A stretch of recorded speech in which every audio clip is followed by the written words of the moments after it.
एक सदना नाम का कसाई था जो पिछले जन्म में परमात्मा का बहुत बड़ा भक्त था। परमात्मा की कमाई पूरी न होने के कारण उसे फिर से मनुष्य के शरीर में एक कसाई के घर जन्म लिया और कसाई का काम करने लगा। दिन भर मांस काट कर बेचता। एक दिन परमेश्वर कबीर एक मुसलमान फकीर का भेष बनाकर सदना कसाई के पास आए। जीव मारने से होने वाले पापों की जानकारी करवाई। परमेश्वर का सारा ज्ञान समझकर सदना कसाई ने दीक्षा लेने की इच्छा प्रकट की। परमेश्वर ने कहा कि पहले यह मांस काटने का कार्य छोड़ना पड़ेगा। आपके शहर में 100 कसाई हैं, अन्य हजारों व्यक्ति भी तो निर्वाह करते हैं। आप भी कोई अन्य कार्य कर लो। पर सदना कसाई उसके लिए तैयार नहीं हुआ और कहा, महात्मा जी, ये हमारा पारिवारिक धंधा है, मुझे इसके अलावा दूसरा कुछ नहीं आता। महात्मा जी बोले, तो आप हिंसा कम कर दो और निर्धारित कर लो कि एक दिन में इतने पशुओं से ज्यादा नहीं काटूंगा। सदना कसाई इस बात पर मान गया और महात्मा जी से कहा कि मैं 100 पशुओं से अधिक एक दिन में नहीं काटूंगा, चाहे कुछ भी हो जाए। पर असली परीक्षा तो सदना की अब होगी। सदन कसाई का कुछ समय तो ठीक तरह से चलता रहा, पर एक दिन नगर में कई विवाह थे। नवाब के लड़के की भी शादी थी। उस दिन सदन ने 100 बकरे काटे और परमेश्वर का धन्यवाद किया और अपने सभी औजार धोकर साफ करके रख दिए। रात कुछ ही बीती थी कि बादशाह के कुछ सिपाही आए और बादशाह के लिए बकरे की मांग की। सदन कसाई घबरा गया। एक तरफ बादशाह का हुक्म और दूसरी तरफ अपना वचन खंड होने का भय। उसके दिमाग में एक विचार आया कि क्यों न बकरे की गर्दन पर चीरा लगाकर भेज दूं, मेरा वचन भी रह जाएगा और बादशाह का हुक्म भी। ऐसा विचार कर सदना चाकू उठा। जैसे ही बकरे की तरफ चला, उसी समय परमात्मा ने बकरे को बुद्धि प्रदान की व तत्व ज्ञान की रोशनी कर दी, जिससे बकरा बोलने लगा और कहा, हे सदना कसाई, ये सब नहीं भाई, तुम मेरी गर्दन भले ही काट लो, पर ये नया कृत्य मत करो। किसी जन्म में सिर मैंने तेरा काटा था, सिर तुम मेरा काट लो, पर ये नई दुश्मनी शुरू मत करो भाई। सदना के हाथ से चाकू छूट गया। वह थर थर कांपने लगा और बेहोश होकर जमीन पर गिर गया। जैसे ही सदन जी को होश आया, वो सब कुछ छोड़ छाड़ कबीर साहेब जी की खोज में धर्म नगरी जगन्नाथपुरी की तरफ चल पड़े। मार्ग में संध्या समय सदन जी एक गांव में एक गृहस्थ के घर ठहरे। उस घर में स्त्री पुरुष 2 ही व्यक्ति थे। स्त्री का आचरण अच्छा नहीं था। वह अपने घर ठहरे हुए इस स्वस्थ सुंदर सबल पुरुष पर मोहित हो गई। आधी रात के समय सदन जी के पास आकर वह अनेक प्रकार की अशिष्ट चेष्टाएं करने लगी। यह देख वे हाथ जोड़कर बोले, तुम तो मेरी माता हो, अपने बच्चे की परीक्षा मत लो माँ, मुझे तुम आशीर्वाद दो। उस स्त्री ने समझा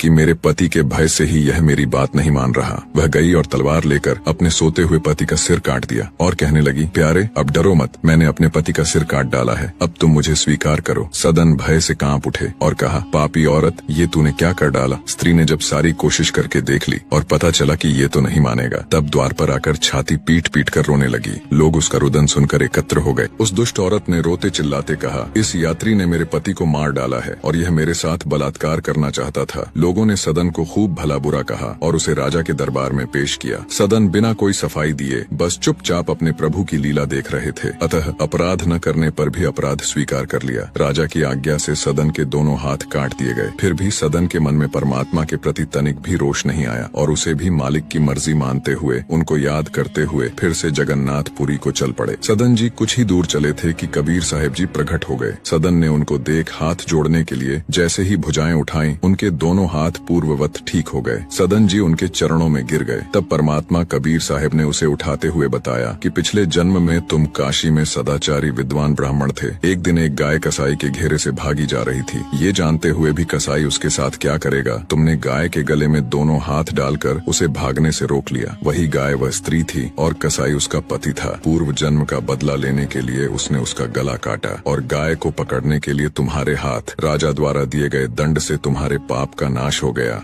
निष्कर्ष, चाहे हमारा वर्तमान जीवन कितना भी विकृत या कठिन क्यों न हो, सच्ची भक्ति और ईश्वर के प्रति समर्पण से मोक्ष प्राप्त किया जा सकता है। सदन कसाई को अपने पिछले जन्म की भक्ति और आशीर्वाद का लाभ मिला, लेकिन उनके मांस व्यापार के कारण उन्हें ईश्वर तक पहुंचने में कठिनाई का सामना करना पड़ा। कबीर जैसे महान संतों ने उन्हें यह दिखाया कि सच्ची दीक्षा और ईश्वर का मार्ग शुद्ध आचरण से ही संभव है। जीवन में आध्यात्मिक मार्ग की ओर बढ़ने के लिए हमें अपने कर्मों को शुद्ध करना होगा और सच्चे दिल से भगवान की शरण में जाना होगा।